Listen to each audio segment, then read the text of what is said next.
Hello and welcome back to my channel, Craft Time by Casey.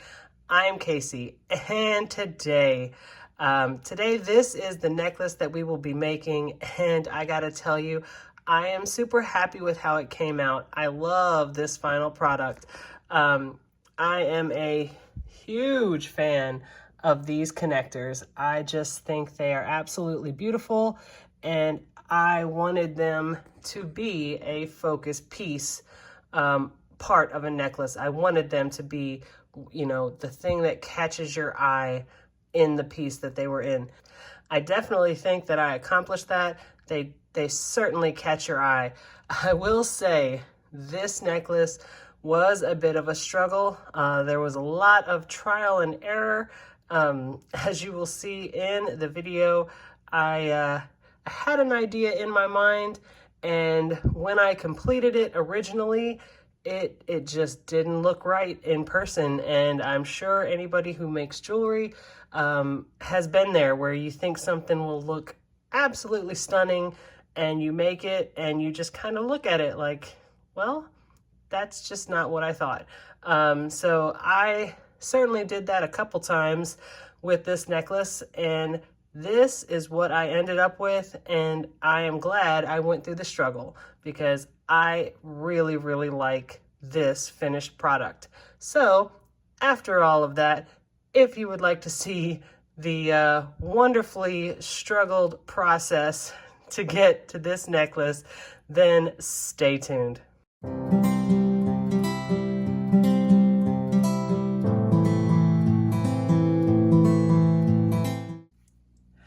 All right, so let's get into it. The tools I will be using for this bracelet will be 2 sets of my chain nose pliers. I will be using my cutters, and I will also be using my round nose pliers. And I will link this tool set down below. It is called Casual Comfort. I think if I set it right about there, you can see it. The Casual Comfort set. I highly recommend this tool set. And if you don't get this exact tool set, I highly recommend investing in your tools. It makes a world of difference. The handle grips on this tool set are awesome. You wouldn't think it makes that big of a difference to have actual adult size hand grips on your tools, but it matters. A lot of times, tools will come in this little bitty size. A lot of pairs that I have seen in the store, and it's really nice to have a set of tools that fits my entire hand. So yes, I will link them below, highly recommend them. And like I said, if you don't get these, highly recommend investing in a decent set of tools. So I will also be using 49 strand bead along wire. And I always get the 100 feet just because I go through it so quickly. It's the silver color. Color is listed as bright. And everything that I did not get in the May bargain bead box, I will link below. So I've already cut my strand, and I cut just under a 12-inch strand. I've got a vision of this necklace in my head. It's going to be a multi-strand necklace. First strand that I will be making is the shorter strand, the one that hangs above, of course, the higher of the 2 strands that I will be making. I am going to be using the spiral faceted crystal coin beads. This one was the lavender color, and I'm also using a few in the light lilac. And I am going to be using one of these links. They are the 41 by 29 millimeter filigree flower focal link. And as soon as I opened this, I pretty much knew this is what I was going to start with. Kind of base the entire necklace around this piece. I absolutely love it. It is, in my opinion, very, very beautiful. So this is going to be one of the centerpieces of this necklace. I'm also using the chain that came in the bead box. I have 2 pieces here. Each of them are 12 links long, and they will form the back of the necklace. So here is how I will start this piece. I'm going to be using a crimp tube and then a jump ring, and then the guardian wire. Put it through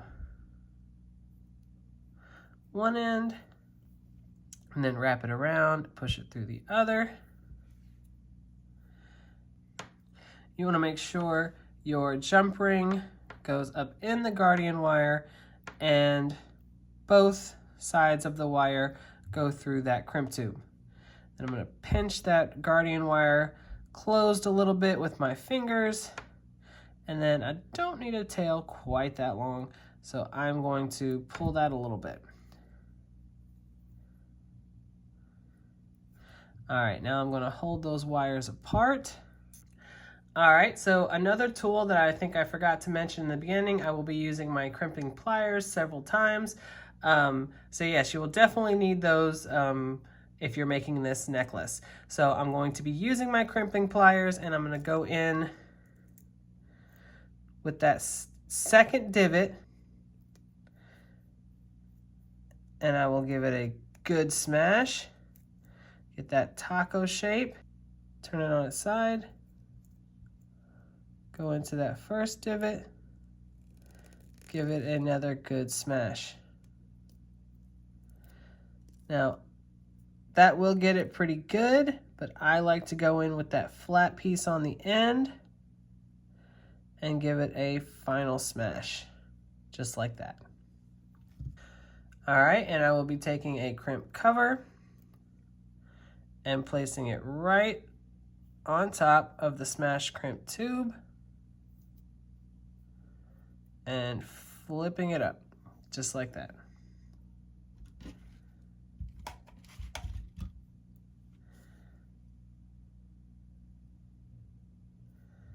All right, and I'll be going in there with my chain nose pliers. Give it a good smash. Then I'm gonna go front to back with my chain nose pliers, get it to curl a little bit.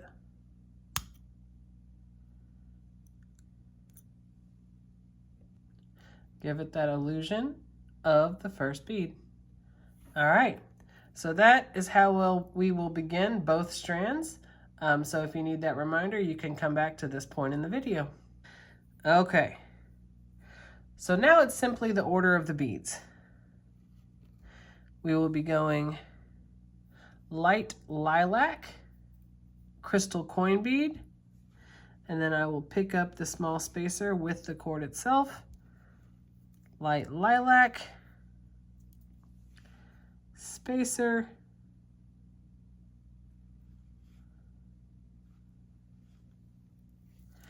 and then when you go down to the other end,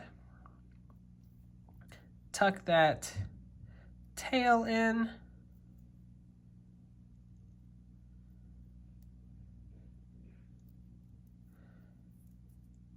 just like that. We'll do the same thing with one more of these, and we will continue to do the same thing with 4 of the lavender color, and we will meet back up in the middle. All right, so here is one side of this strand. Now I will show you how I'm going to do the center component.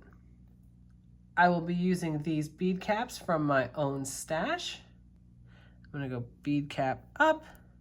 And then, like I said before, we're gonna be using these violet quartz round beads.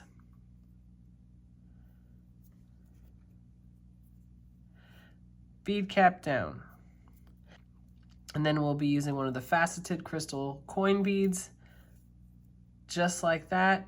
We're going to repeat this 3 more times. All right, so here is that center component. So now we are going to repeat this that we did on this side over here. All right, so here we go. We've got the entire strand. Now we're going to close it off. So I'm going to put on a crimp tube, a jump ring,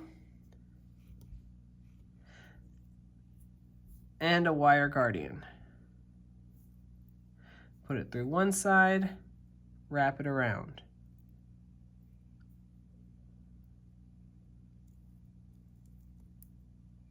We want to make sure that jump ring goes up into the center of the wire guardian, and that both sides of the wire goes through that crimp tube.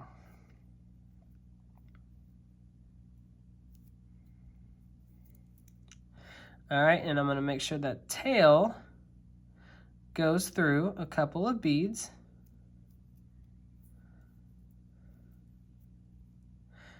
I'm going to hang on to that jump ring and pull it down.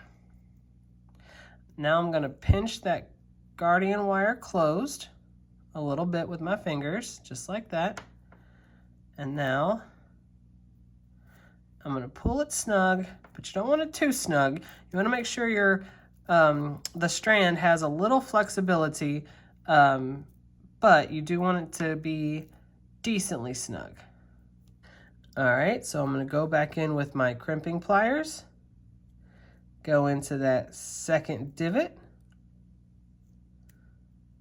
give it a good smash,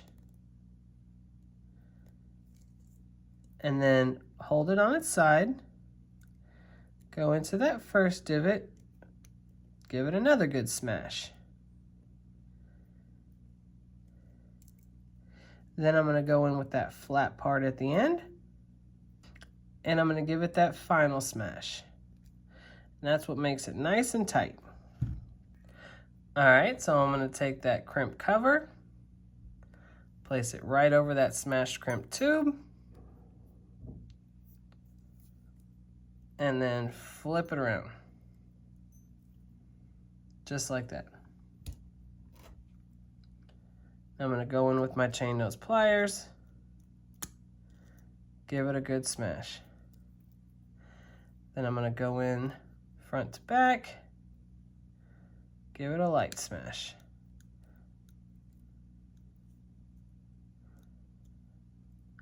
So it curls in and gives that illusion of the first bead.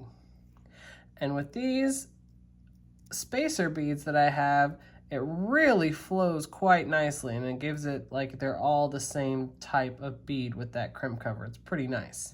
Now I'm going to get in with my cutters, get as close as I can, and cut that tail.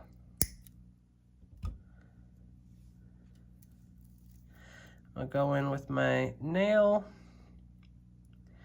and tuck that tail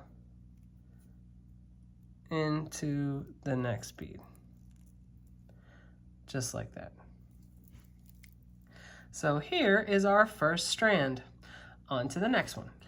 All right, so for this strand, we will be using the 6mm yellow jade dyed beads. And they do look like they're kind of clear, but in person, they definitely have much more of a yellow tint to them, a pastel yellow. And then we're going to be using these, the 10mm pink quartz dyed round, and then the bead caps with the 3-leaf bead caps with the chevrons on them. These are very fun. I like these. I'll be using a few things from my own stash. These spacer beads, they are flat, round spacer beads. They have the grooves on the side. And then I have these pastel pink bicones that came from my own stash. And I think these go really nice with this color setup. And again, everything that didn't come in the bead box, I will link down below. All right, so I have the beginning of the next strand already started. So if you need a reminder on how to begin this and how to put this together, you can go right back to that beginning part of the video. Okay, so the order for this strand, and this is going to be the longer strand, will be the yellow jade and then spacer bead. And it's going to be a very simple back and forth.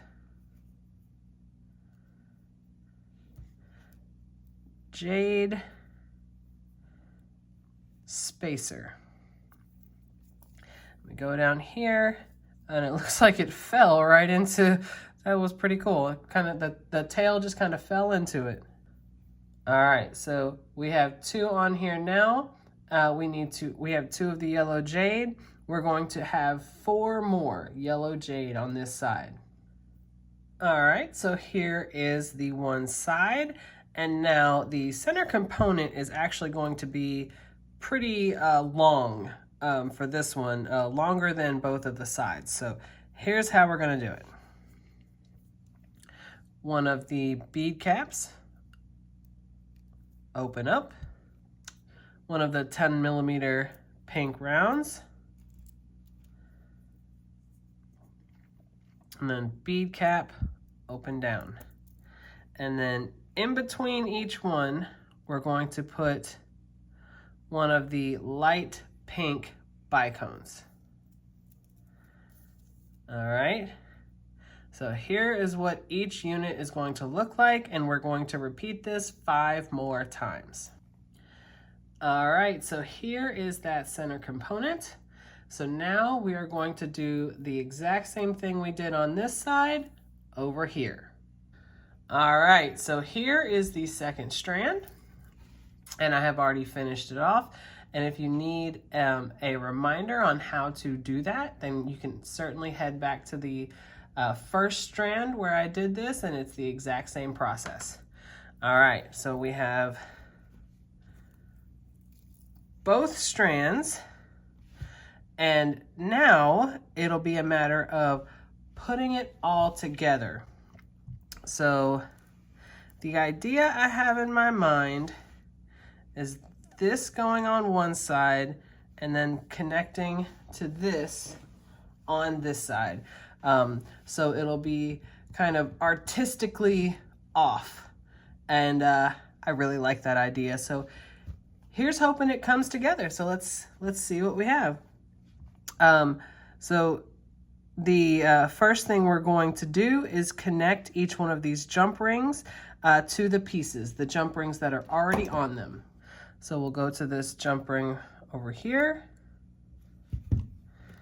and we'll connect it to one side of the connector and close that jump ring. Make sure it's good and snug.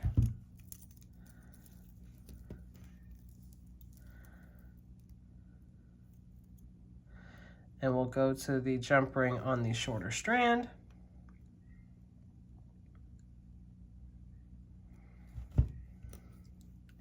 And we want to make sure we connect it to the inside of the other jump ring.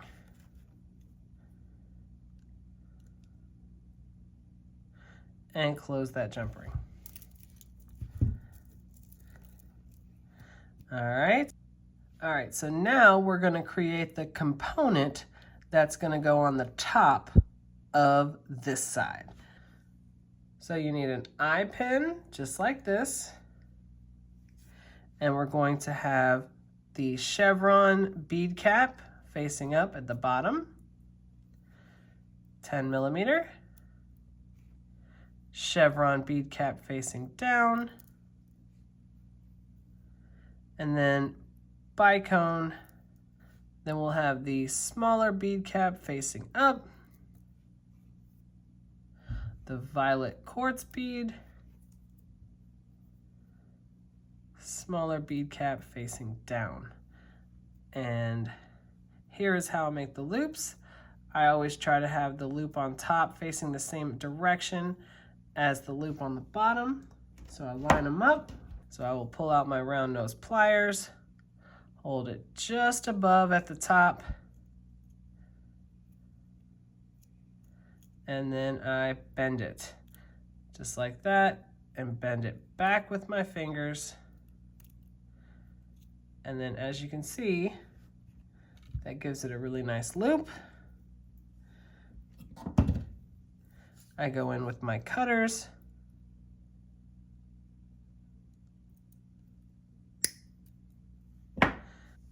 And then I go back in with my round nose pliers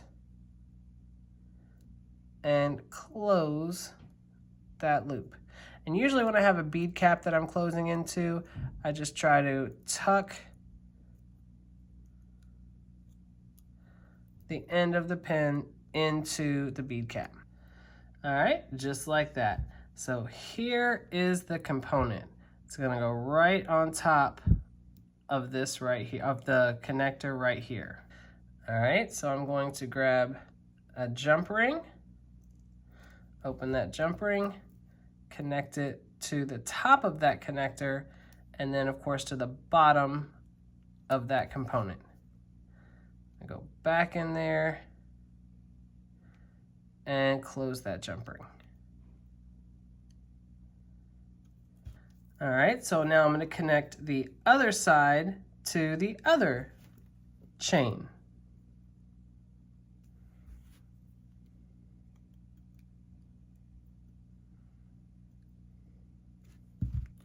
So I'm going to go with the top of this component.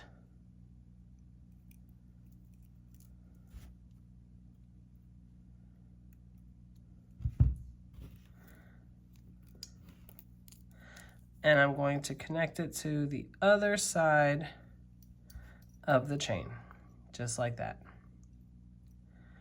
Close that jump ring. All right, so I have a lobster claw clasp, and I got a larger 6mm jump ring. So I will be connecting the jump ring to one side, and I will close it. This will be the side that it connects to, like that, like that.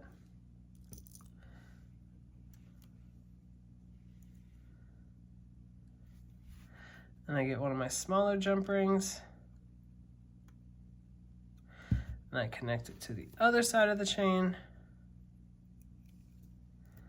and then connect it to my lobster claw.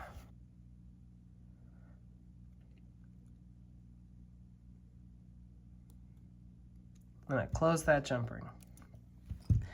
All right, so here we go. I can connect this.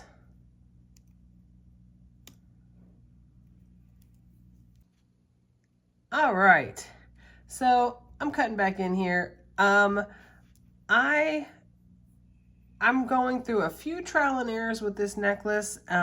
When I set my necklace up on the display, I wasn't completely happy with it. It just didn't look right to me. And I just love this connector so much. I want to do it justice. So I apologize if the if this video might seem a little out of order in the editing. I don't want to put anything out there unless I am happy with it. So what I have done, I have my one component and I duplicated the component on the other side. So it's the same process, making the component. And I am going to add the other connector to this necklace and just make it a statement piece. So this will be a pretty simple process. So I'm gonna grab another jump ring, and I wanna make sure everything is hanging correctly. I'm gonna go through the one end of this connector. I'm gonna switch hands, and I am going to have the longer end of the necklace, the longer strand, go on first, and then the shorter strand. Then I'm going to close that jump ring. Just like that. And then I'm going to use the jump ring that I have on the bottom of this component.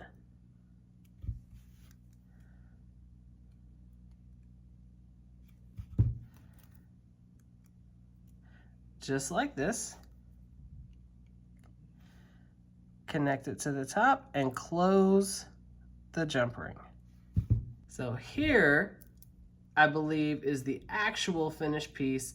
So I will set it up on my display, and That way we can see it a little better. All right, here it is, the final piece. And I gotta tell you, this necklace has been a labor of love. I love the way that it came out. I'm super happy with the final piece. I just really wanted to do these connectors justice. I absolutely love the design element in them. I just think they are beautiful. I just didn't want to have a necklace that I wasn't, happy with. So I would love to hear what you guys think of this necklace. If you like this video and you want to see other videos like this, then go ahead and hit that subscribe button down below and give me a like. Please leave a comment. I would love to hear how you feel this necklace came out. Through all the trial and error, I would love to hear your thoughts. What do you think of this final piece? And what do you think of the confusion of the process? Because sometimes it can be a little frustrating, especially when you have a picture of something in your head and it just doesn't quite look the way you think it will when you see it in person. But again, I am super happy with the final product. I am glad I went through all the struggle to get to this point. Again, please leave a comment down below and just tell me what your thoughts are. I would love to hear them. You guys are so kind, and I really enjoy reading the comments that I get. So I definitely look forward to seeing you in the next one. Bye.